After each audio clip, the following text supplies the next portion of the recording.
Boy, oh boy. Just when you think you've got life figured out, you've got to figure it out all over again.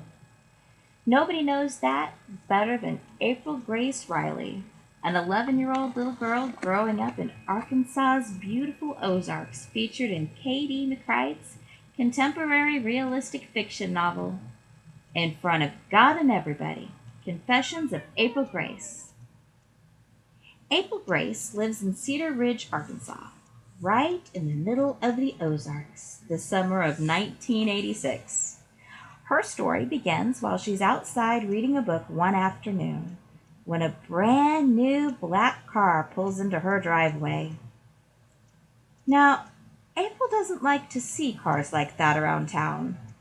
See, when she was 8 years old, a wealthy family from up north moved into her town, and she became fast friends with their daughter. One weekend, she was there while they were entertaining their relatives, and the mother singled her out and made fun of her. And all the other hillbillies. And the rest of the relatives did too. April decided she wanted to go home, called her dad, went home, and never went back. A year later, that family moved, but April Grace gives her first confession. So now, every time I see some slick car or uppity-dressed people, my hackles rise in defense. This particular car, pulling up in front of her house that particular summer day, sparked a series of events that made that summer the most memorable time of her life.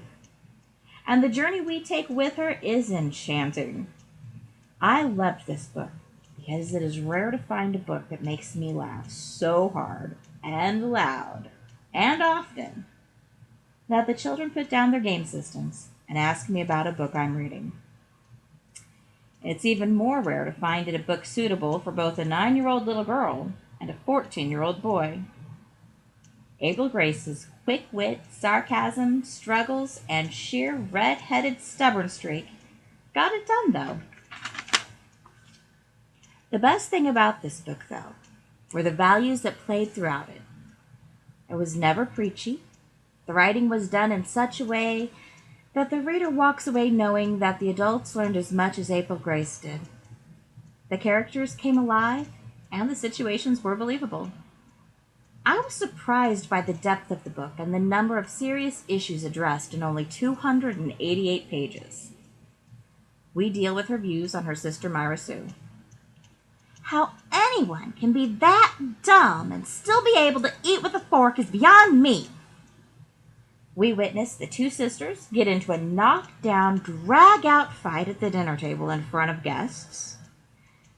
We also see April see the good in her sister as easily as the bad. Even though Myra Sue insulted Grandma at supper that one time, I knew she loved her. And April Grace doesn't hesitate to go to her sister when she needs help to find her grandma's cat.